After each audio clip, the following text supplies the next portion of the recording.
This is going to be a supplementary video on an experiment on electric fields, and it's called Milikan's oil drop experiment. I'm not sure if I spelled Milikan right, so don't get butthurt by that. Milikan's oil drop experiment. Okay? Now, it's going to be a fairly short video, so this is just some extra stuff that you guys might want to consider. So, Milikan was a guy whose work helped us quantify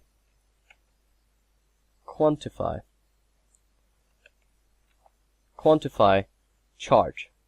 Okay? Now, we all know that electrons have a negative charge, right? But in coulombs, that charge is actually 1.6 times 10 to the minus 19 coulombs, right? Interestingly, a proton, not interestingly, a proton, no, this is minus by the way, a proton has exactly the same charge, just that it's positive. Okay? And similarly, if we have something like, for example, Mg2+, it has 3.2 times 10 to the minus 19 charge. Okay? Everything is a multiple of this value. It's this value times 2. This charge of an electron is the fundamental charge. Okay? And Milikan went about finding this by doing a series of experiments. Okay? And how he did these experiments is very interesting.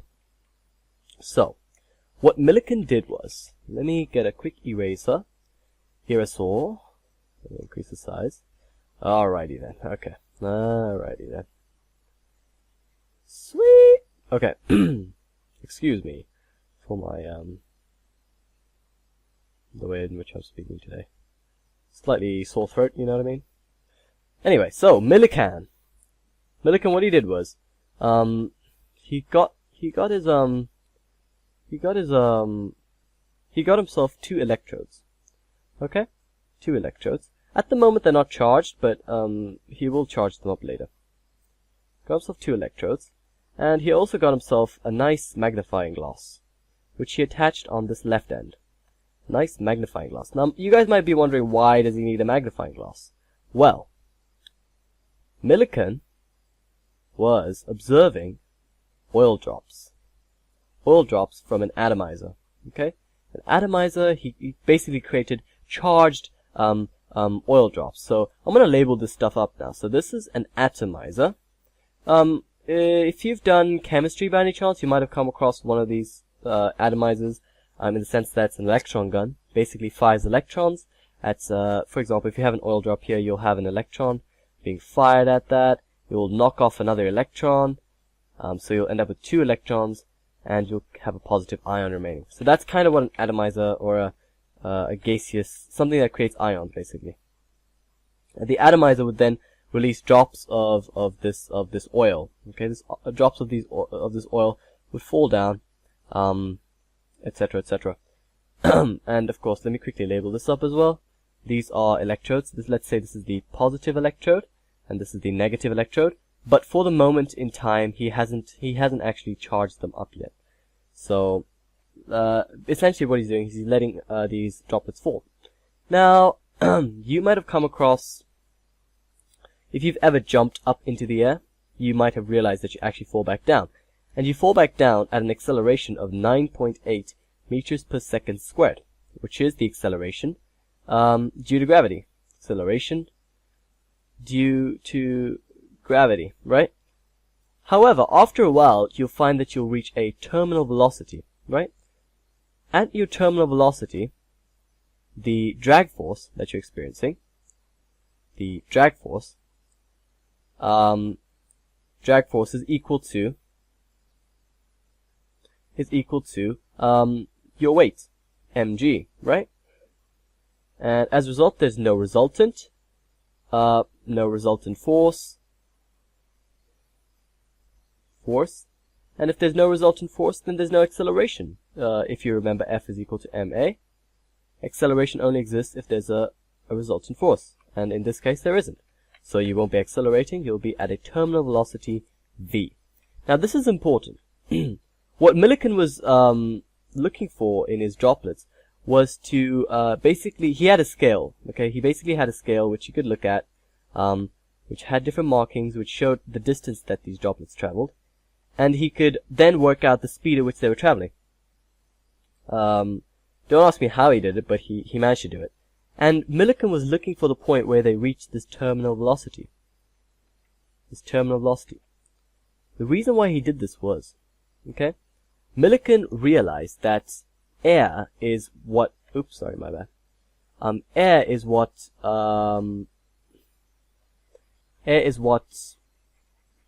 was providing resistance to these droplets. So, in essence, Milikan could use a law that he had previously come across. This law you might have heard of is called Stokes' law. So, Stokes' law. Stokes' law is the force that's experienced by a moving particle, which is to 6 pi times the viscosity times by the radius of the object, or the droplet in this case, times by the velocity at which it's moving. Of course, this drag force, this viscosity force of air, will be equal to mg when the velocity is terminal, right? Times by r times by v. Of course, now, Milikan didn't really need this m, so what he did was he replaced m with 4/3 pi r cubed times by the density, which gives you the mass, times by gravity instead. And this allowed him to basically isolate r squared and find out the radius of his droplets. Now you might be wondering, what the hell? Why am I telling you this? Well, it's for a good reason. Milikan knew all the other values. He knew everything else. So, in this case, the r would cancel with this. The pi's would cancel, of course. At the end, after rearranging, what you end up with 9/2. Okay, let's rearrange this quickly. You get 9/2. 9/2. Viscosity is up here. Velocity. Okay, that's what you'd end up with. And this is important because Milikan knew all these values in this box, so he could work out the radius. Now, what this allowed Milikan to do was, now that he had all this information in place, he could now use his magnetic field, or not his magnetic, his electric field, to do some other observations. So, if we go back up to this electrode, what we'll see is he'll now activate this magnetic field.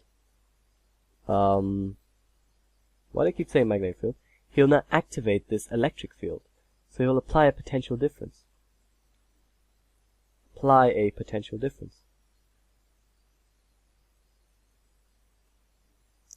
And what he'll do is he'll make one of these droplets static, so he'll prevent it from moving. Now, if we look at, well, I think I rubbed it out, but the equation Stokes' law is only applicable if there's a velocity, because the force that's experienced is proportional to the velocity that the object's traveling at. And if the velocity is equal to 0, then there won't be any drag force, so that's not a force that we worry about anymore. Instead, we have another force, which is the electric force that we have to worry about in this case.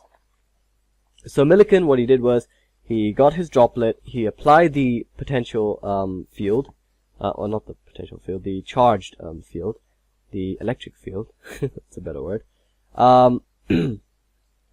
and he basically tried to equate a few other equations. So, for electric force, we know that electric field strength is equal to the force per Q. So force, in this case, is equal to EQ, right?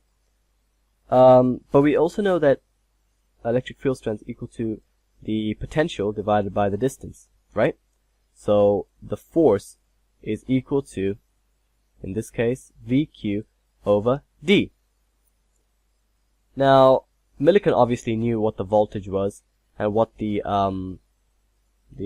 distance between the two electrodes was, but which of course allowed him to equate this, VQ over D, which is the electric force, to the force that the object was experiencing, which is gravity. Of course, gravity, instead of gravity, we're going to be, or mg, we're going to be using Milikan's modified thing, which is 4/3 pi r cubed times rho times g. What this allowed Milikan to do was now rearrange for q. Milikan could obtain an equation for q.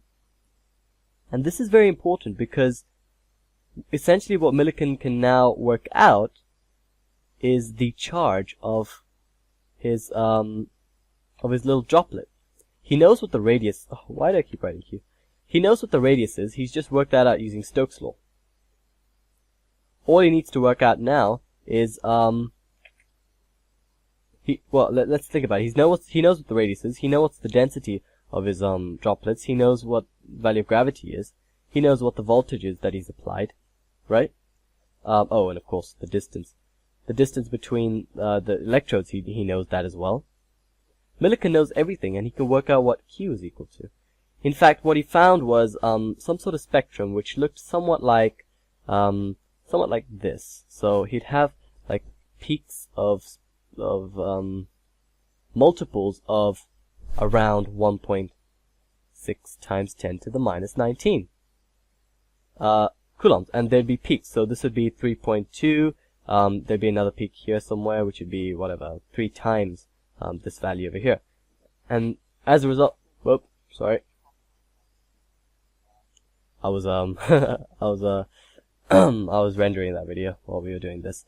So yeah, essentially what that allowed him to do was quantify the nature of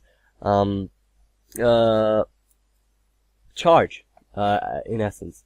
And it's important that we understand this because it's allowed us to understand many other principles. However, some people have not really appreciated Milikan's work, let's say, because some people say that he tended to alter his results to be perfect, because Milikan's results were pretty accurate.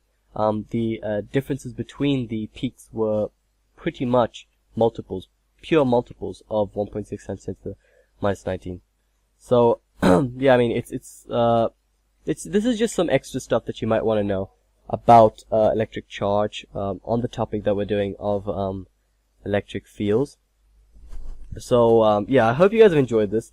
I'll probably be doing another video on electric fields, combining it with magnetic fields later on. So do stay in touch with this course because there'll be some new content coming out really soon.